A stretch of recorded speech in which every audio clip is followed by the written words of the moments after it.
Local ট্রেনে চেপি লখনৌ। হ্যাঁ, একদম ঠিক শুনেছ। দাঁড়াও পুরোটা বলি। না, কোনো নবাবী প্রাসাদ বা নর্তকী মজলিসে না, যাওয়া হয়েছিল বিরিয়ানি খেতে। কোথায়? ওই আরও একবার বিরিয়ানি গ্রাম, থুড়ি মধ্যম গ্রামে। না, তবে আজ আর উজ্জ্বলদা নয়, বা আগে দুবার ট্রাই করা রেড ড্রাগনও নয়।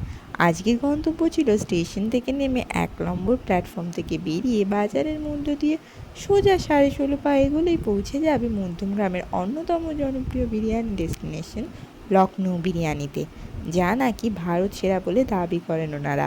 খিদিরপুরের খাসি, কাশ্মীরের জাফরান, আফগানিস্তানের আলু বোখরা, আরও কত কী দিয়ে নাকি তৈরি। আর স্বাস্থ্যেরও ক্ষতি হয় না, তাই নাকি বিরিয়ানি ভারত সেরা। অত শত বুঝি না, টেস্ট করে বিশ্বাস করব, এই জন্যই ঢুকে পড়ি দোকানে।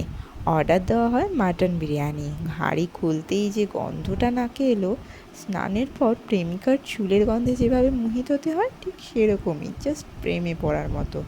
বিশুদ্ধ ঘি দিয়ে বানানো, কোনো রকম ডালটা ইউজড নয়, সেটা বলতে হবে না। জাস্ট অসাধারণ খেতে। যেমন গন্ধ তেমন ফ্লেভার। রাইস, আলু, মাটন সব কিছুই দারুণ ফ্লেভারফুল। অয়েলি আর ফ্লেভার রাইসের কিন্তু হিউজ কোয়ান্টিটি। আর দুজনে শেয়ার করলেও কিন্তু এনারা অনেক সময় এক্সট্রা রাইস একবার দিয়ে থাকেন। দামটা একটু বেশি হলেও টেস্ট করলে তুমিও বলবে ওয়ার্থ ইট। তাই মধ্যমগ্রামে গেলে এই লখনৌ বিরিয়ানি কিন্তু মাস্ট ট্রাই। তোমাদের ফেভারিট বিরিয়ানি কোনটা, সাজেস্ট করতে পারো আমাদের। আর ভিডিও ভালো লাগলে লাইক, কমেন্ট, শেয়ার করতে ভুলো না। চ্যানেলটা কিন্তু অবশ্যই সাবস্ক্রাইব করতে হবে। দেখা হচ্ছে নেক্সট ভিডিওতে। ততদিন ভালো থাকো, সুস্থ থাকো আর খেয়ে থাকো। Bye bye. জানি না ভাই লখনৌ নাকি উজ্জ্বলদা সেরা, জানি না ভাই লখনৌ নাকি উজ্জ্বলদা সেরা, এটুকু বলতে পারি মধ্যমগ্রাম শহরটা বিরিয়ানিতেই সেরা।